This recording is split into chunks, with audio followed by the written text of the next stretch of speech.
નમસ્કાર મિત્રો, ખેડૂત પોર્ટલમાં આપનું સ્વાગત છે અને હું છું ઉમંગ. આજના આ વિડીયોની અંદર ખૂબ જ મહત્વનો મુદ્દો લઈને આવેલા છીએ. ખેડૂતો માટે ખાસ વિડીયો છે, કારણ કે ખેડૂત દેવા માફી અને લોન માફી એક લાંબા સમયથી ચર્ચાનો વિષય છે.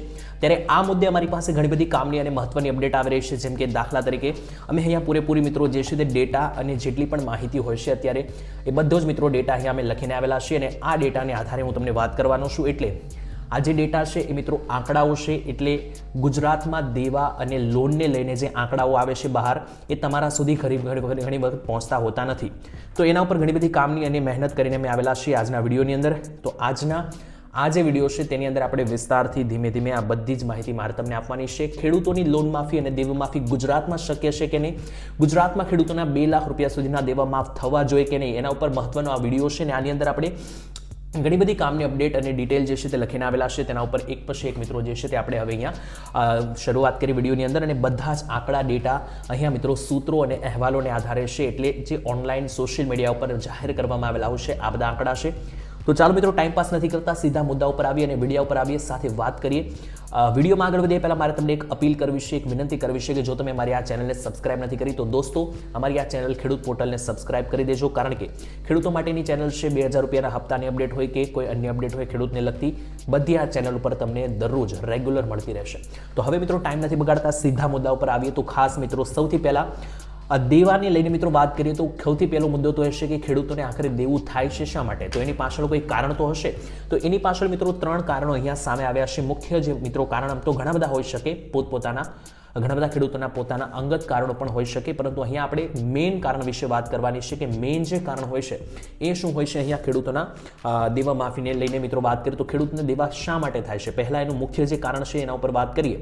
પહેલું કારણ છે મિત્રો કુદરતી આપત્તિઓ, એટલે કે ખેડૂતો જે છે તે મિત્રો કોઈ પણ કુદરતી આપત્તિઓમાં ફસાઈ જાય છે. દાખલા તરીકે ઘણા બધા ખેડૂતો એવા હોય છે કે જેમને પાક તૈયાર થવામાં આવે છે, પરંતુ કોઈ વાવાઝોડું આવી ગયું અથવા કોઈ છેલ્લે મિત્રો એવો વરસાદનો રાઉન્ડ આવી ગયો, માવઠું આવી ગયું. તો આ બધી કુદરતી વસ્તુઓ. બીજું કારણ મિત્રો છે સારા ભાવ ન મળવા. જી હા મિત્રો, ખેડૂતોને કોઈ પ્રોબ્લેમ ના આવે, વર્ષ પણ સારું રહે, પાક પણ સારો મળે, પરંતુ જો એ વર્ષે ખેડૂતોને પાકના સારા ભાવ જ ના મળે તો શું થાય. એટલે બીજું કારણ છે ખેડૂતોને સારા ભાવ ના મળવા. અને ત્રીજું સૌથી મોટું કારણ છે કે ગુજરાત રાજ્યમાં ખેડૂતોનો પગાર ખૂબ ઓછો છે.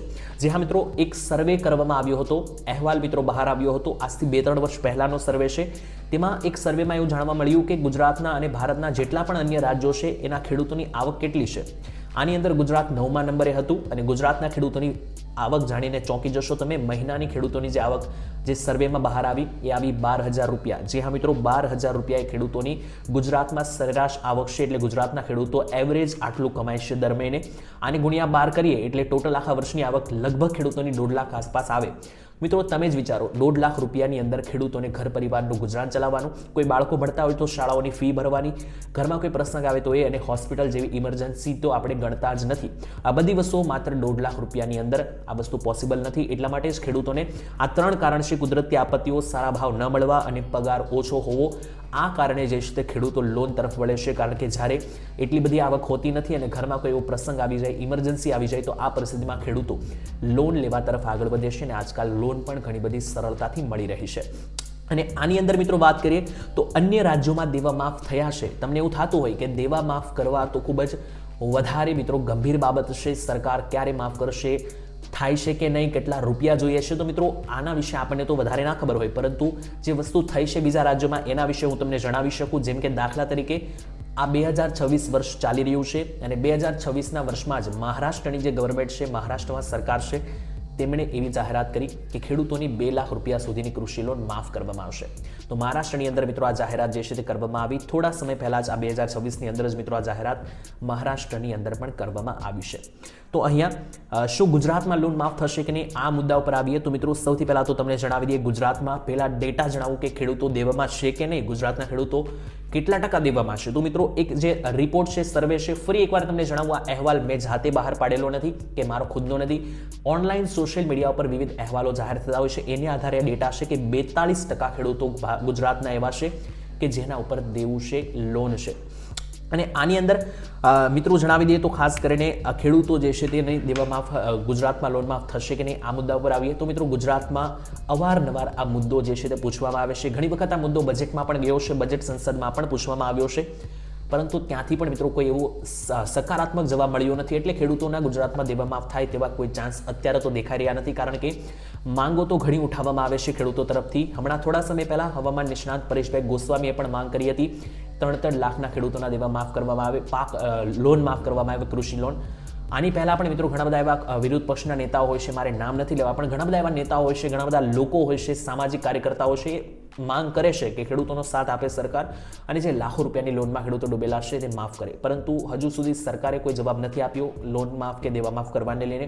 ભવિષ્યમાં આને લઈને જો કોઈ પણ નાની મોટી કોઈ પણ અપડેટ આવશે તો હું તમને આ ચેનલ પર આપતો રહીશ. બીજી વાત એ છે કે ખેડૂતોની આવક વધી રહી નથી. આ પણ એક ચિંતાનો વિષય, કારણ કે 2016માં મોદી સરકારે ખૂબ જ મોટી સ્ટેટમેન્ટ આપી હતી. મોદી સરકારે જાહેરાત કરી હતી કે 2022ની સાલ આવશે ત્યાં સુધીમાં ખેડૂતોની આવક ડબલ થઈ જશે.